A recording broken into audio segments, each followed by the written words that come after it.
Hi everyone and welcome to the video 2 of the S block elements. So for today we are going to discuss about the various chemical properties with respect to S block elements, how they do react with oxygen, hydrogen, the reducing properties, so on and so forth. So there is a lot to discuss, a lot to understand for today. So let's get started. So as we start with the chemical properties, let's say that we are going to start with the first one, and that is going to be the reactivity with oxygen. Okay, so the first property that we are going to discuss about the S block element is how do these particular elements are going to react with oxygen. Whenever we expose these alkali metals to oxygen, they get tarnished. Okay, they develop a black color layer on them. Okay, they are going to get oxidized. Various forms of oxides are formed from these alkali metals, and therefore whenever we have these particular alkali metals, and as they react with oxygen, okay, when they react with oxygen, it is going to form three different types of oxides. First one is a simple oxide. Second one, it can also form peroxides, while it can also form superoxides. So therefore, whenever we have an alkali metal, these alkali metals are going to react with oxygen, they get tarnished, they develop oxides. There are three different types of oxides which are going to be formed depending upon the element. It can be simple oxide, it can be peroxide, or it can be a superoxide. Let's check the examples. If we take into example such as lithium. Okay, now lithium reacts with oxygen in order to form lithium oxide. Okay, if we try to balance this to oxygens, so therefore we need to have here 4 lithium. So lithium oxide, here it is an example for a simple oxide. Okay, now when we observe about the reaction of sodium with oxygen, what happens here is sodium reacts with oxygen, and now this particular sodium can either form a oxide or it can form a peroxide. Let's observe the peroxide reaction first. So when sodium reacts with oxygen, it forms Na2O2, sodium peroxide. Okay, now in order to balance this, let's say over here that we have 2 sodiums, so therefore it balances here, and this is peroxide. Now as I said, sodium can either form an oxide, it can also form a peroxide. It can form both the forms of oxides. So therefore, when we have sodium, as the sodium reacts with oxygen, okay, it forms Na2O. Okay, so therefore we can have over here as 4 sodiums. Okay, so therefore we get over here as 2 Na2O. So this is the formation of oxide of sodium. Furthermore, if we observe, okay, for superoxides, let's take into consideration of potassium. Potassium reacts with oxygen in order to form potassium superoxides. Okay.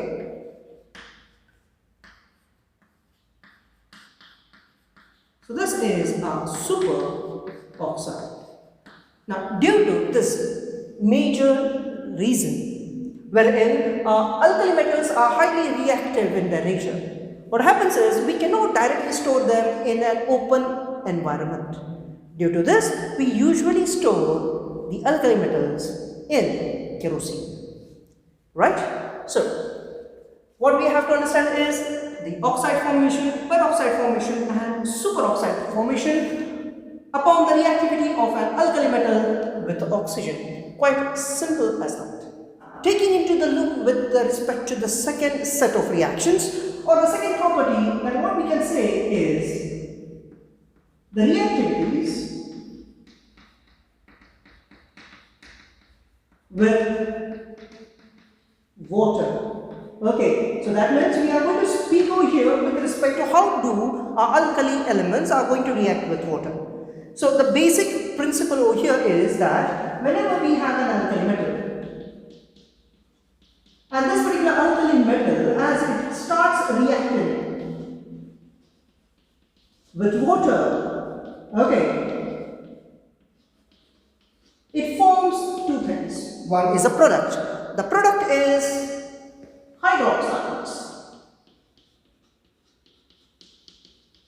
And along with the hydroxides, it eliminates. The elimination, that is a byproduct, and the byproduct that is formed is hydrogen. So we are going to get hydrogen as a byproduct whenever we are going to react an alkali metal with water.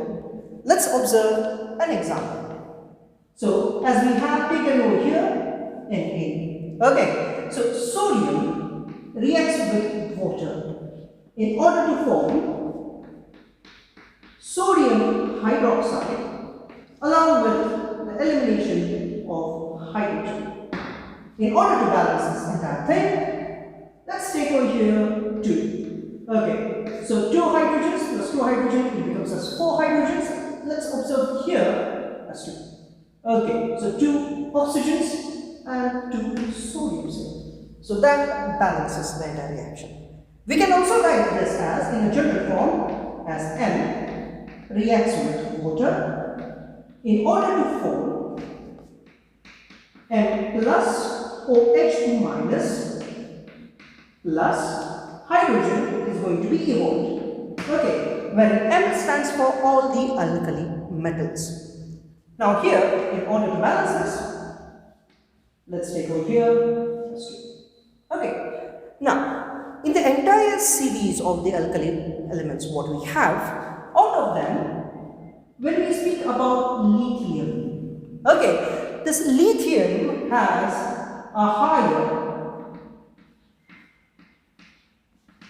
hydration enthalpy. Now due to this higher hydration enthalpy, what happens is it has a direct effect on the reactivity. That is, due to this higher hydration enthalpy, it does not react so well. It does not react so well with water. Why? When we observe the other elements of the entire series of alkali metals, these particular metals, the metals such as the sodium, potassium, rubidium, cesium, so on and so forth, these particular metals react with water, okay, in a very, very violent way, or we can call it as in a very explosive manner.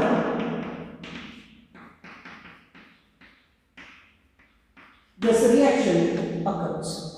Okay, so apart from lithium, whatever the alkali metals that we have, they react with water, okay, in a much more explosive way. These particular metals also have a tendency to react with the moisture that is present in air. Okay, so that is what we have to remember about these alkali metals. Next, what we have to understand here is the alkali metals. These alkali metals also react with. These also react with the proton donors. Now, what is meaning of a proton donor? Such a kind of solvent like water, alcohols, acids, ammonia, right? So, alkali metals also react with the proton donors, such as the alcohols, ammonia, etc. Okay, they have also the tendency to react with these particular solvents. Speaking about the next chemical property of these alkali metals, and that is going to be the reactions with hydrogens.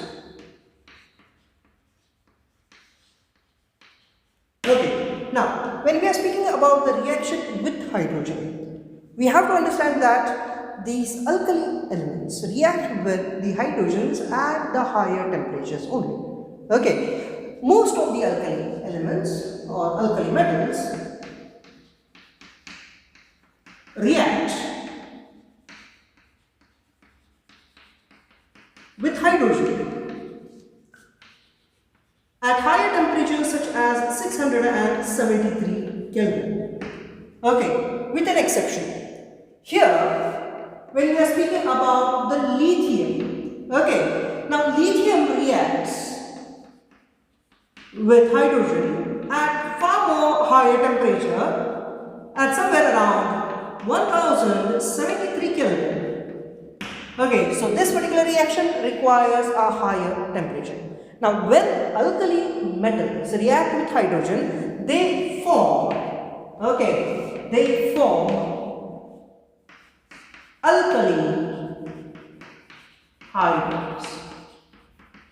So, they are going to form alkali hydrides. If lithium is reacting with hydrogen, it forms lithium hydride. So, when we have an alkali hydride, these alkali hydrides are usually ionic in nature. Okay, so therefore we also call them as ionic hydride. Now, these ionic hydrides, what are formed, they are going to have a higher melting points. The melting points is quite high, so therefore they have high melting point. Okay, so therefore when we observe about the stability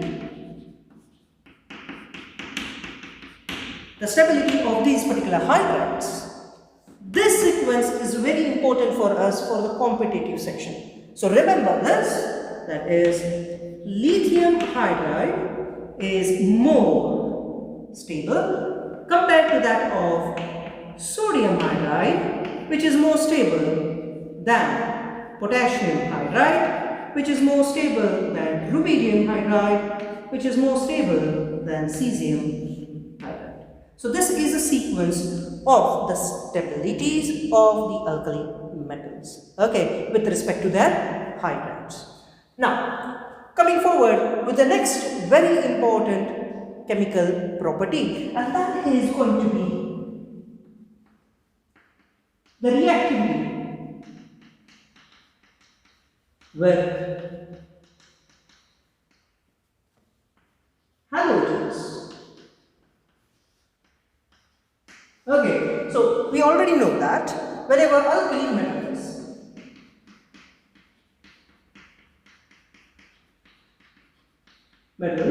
react with halogens.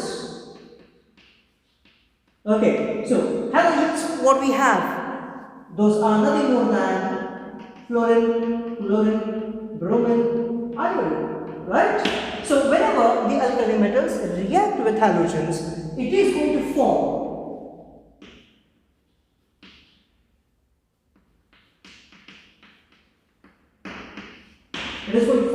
the halide compounds.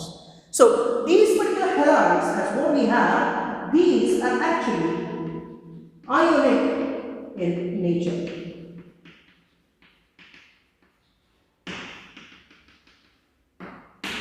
Okay.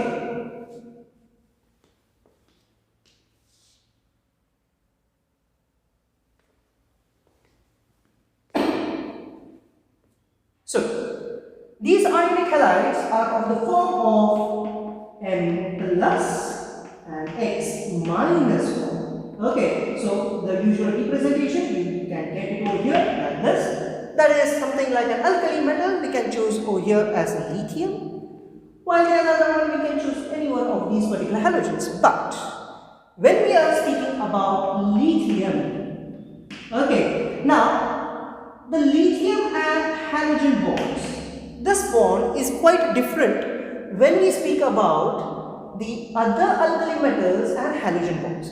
Let's say we are going to take into consideration of sodium and chlorine. A simple quite example over here. Now when we observe the bond between sodium and chlorine over here, in sodium chloride. What will happen is sodium has transferred its one electron. It has given its one electron to chlorine. So chlorine is in a form of chloride ion and sodium is in a form of +1 state. Now here the bond that exists between these two is nothing more than an ionic bond.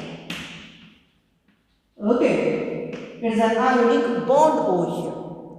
While that is what we have represented over here, ionic in nature. But that is not true with respect to lithium and halogen bond. Okay, here this bond is far more, what we have here is far more covalent in nature. Now, question that arises is, why is this particular thing acting much more different when we consider for the rest of the series of alkali metals? Okay, so the reason is when we observe lithium ion. Okay, now lithium ion has very small size.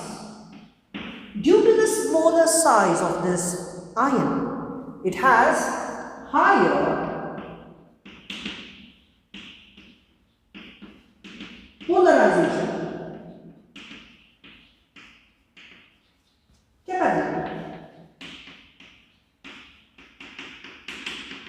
Okay, it has a very higher polarization capability.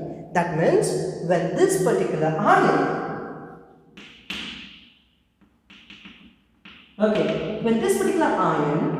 comes in contact with any of the halogens in its halide form.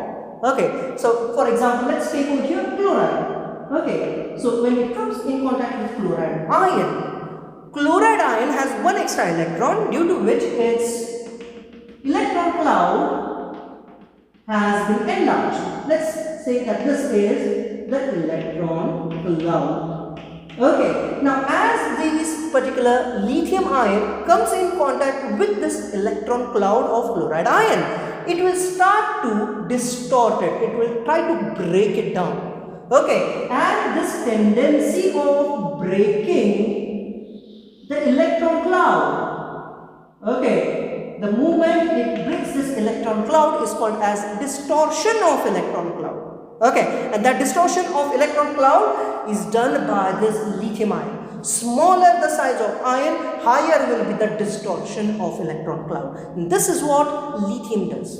Okay, as this particular electron cloud gets distorted, the bond that is formed between these two after that is not so ionic. It has a higher percentage of covalent bonding in it. Okay, and that occurs when we have the halide ions, which are much more bigger in size. Bigger in size when we speak about iodine. So, if we say that, in the case of chlorine, if I have iodine, then this particular bond is purely covalent in nature. Okay, so this is a reason. Due to the high polarization capability, it can simply destroy the electron cloud. Okay, so distortion of electron cloud occurs, and therefore whatever the bond that we are going to have becomes much more covalent rather than ionic.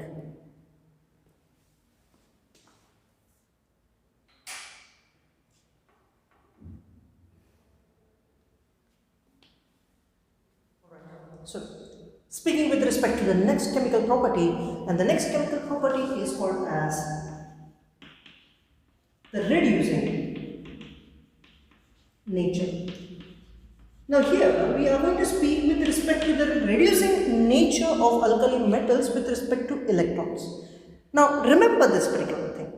Whenever there is a substance and that substance gives electron to something else, then the other substance which has received the electron, it undergoes reduction.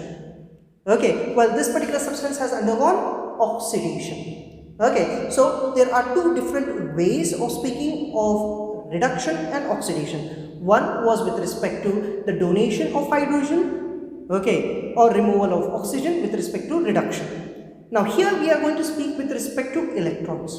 So what is happening here?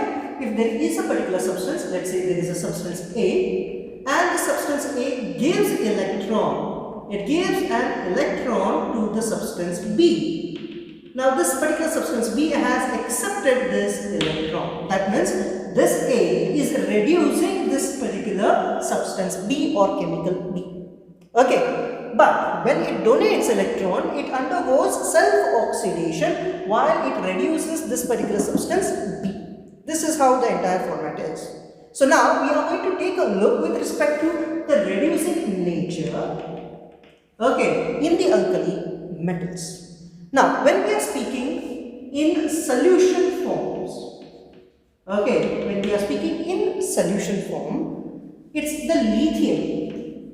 Lithium because of various factors. What various factors are? Such as the high hydration enthalpy, smaller size,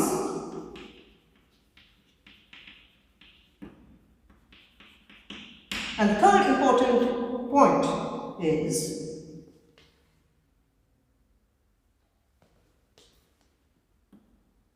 standard electrode potential. Because of these three main reasons, lithium acts as a very good reducing agent. Okay, that means it can easily give electrons. Okay, while when we compare, sodium acts as least powerful. Okay, it is very less powerful reducing agent. But the things changes. The things are going to change when we observe in the free state. Okay, in the free state, it's actually the bigger the size of an atom, the more better it has a tendency to give electrons. So here the things are going to change. Here the things changes in such a manner that in the free state, because of higher ionization enthalpy and smaller size. Okay, and because of the smaller size, the lithium, whatever we have, it acts as very lower, or it is going to act as very bad reducing agent. So it is not that powerful reducing agent in the free state, rather it becomes a sodium in this case. Okay, now speaking about the electrode potential. Now let's assume that we have a metal rod. Okay, a metal rod, that means this particular metal, for instance, let's say it belongs to the alkali metals. And of course, it has been connected, let's say it has been connected to the electrical source such as a battery. Okay, now when we have a container and the container is going to have solution. For a moment, let's say the solution, what we have, is going to contain the ions similar to that of the electrode. Let's say this particular electrode is made up of lithium metal. Then the solution should contain something like lithium iodide, lithium chloride, whatever we have. But it should contain the similar ions. In this particular condition, when we connect this thing to a battery, a potential is developed. A potential is developed because of the electrode's tendency to liberate electrons. Okay, now when the potential is developed in this particular case, we call it as electrode potential. As this particular metal rod, we call it as electrode that is an electrode, and whatever it has been developed, we call it as an electrode potential. Now, standard electrode potential, in a sense, we are taking the entire battery, the entire connection in its standard states. Now, standard states. In the standard state, in a sense, we are going to take a perfectly measured pressure at a perfect temperature, let's say at 273 Kelvin at 1 atmospheric pressure. That particular condition, we call it as a standard state, and at that standard state, what is the potential of this electrode? How many number of electrons it can donate? That particular thing, we call it as electrode potential, and at a standard state, we call it as a standard electrode potential. Okay, so this was about the reducing nature of alkalis. Now coming to the last and very important section, and that is called as the reaction with ammonia. Okay, so here when we observe the reaction of alkali metals with ammonia, let's say that we have a container and the container is filled with liquid ammonia. Okay, here we have taken liquid ammonia. And to this liquid ammonia, we are going to add metal. Those are going to be the alkali metals. Okay, as we add an alkali metal to this, what happens is this liquid ammonia, which is actually colorless at starting, it generates color. These alkali metals, when they react with ammonia, it is going to form the blue color solution. Now, this blue color solution, what we are getting over here is because of the alkali's reaction with ammonia. Let's say that we have the alkali metals as M. These are going to react with, let's say, X plus Y moles of ammonia. Okay, when this reaction occurs, M NH3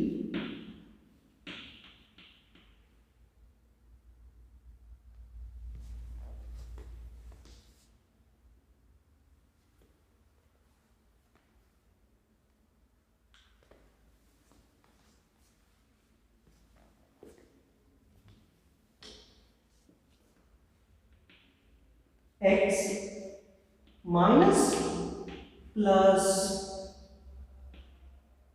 Y is for the electron here, NH3 Y plus. So we are going to get two products. This section is called as electronated ammonia over here, and due to this is the main source for the entire blue color solution. It is this particular electron which absorbs the energy from the radiations. It gets excited and further gets de-excited. When it gets de-excited, it radiates the extra amount of energy. That extra amount of energy comes out in the form of radiation, which you can see it under the visible condition as blue color solution. It is because of this particular electron. Okay, now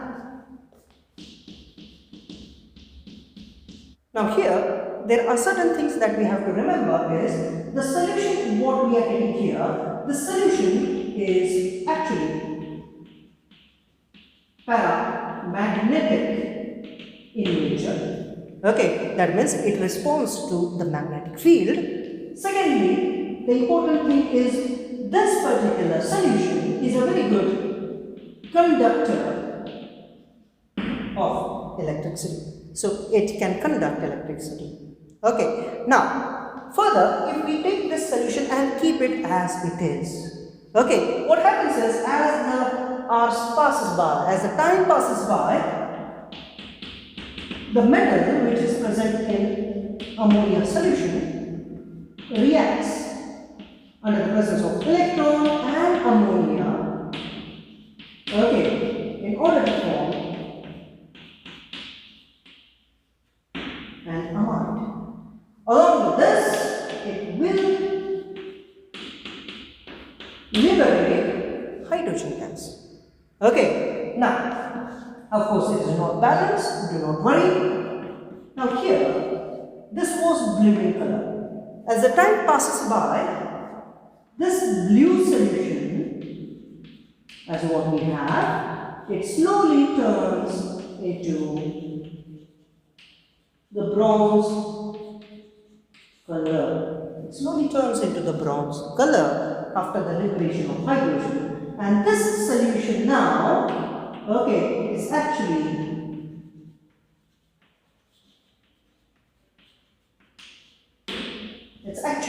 diamagnetic in its nature. Okay. So, in order to balance this, we will take over here as half of H2. Okay. Now, when this particular thing, what we had was a blue color solution, it slowly turns itself into the bronze color and therefore giving us a diamagnetic solution. Alright, so here we complete the chemical properties of alkali metals. We'll meet you in the next video. Thank you.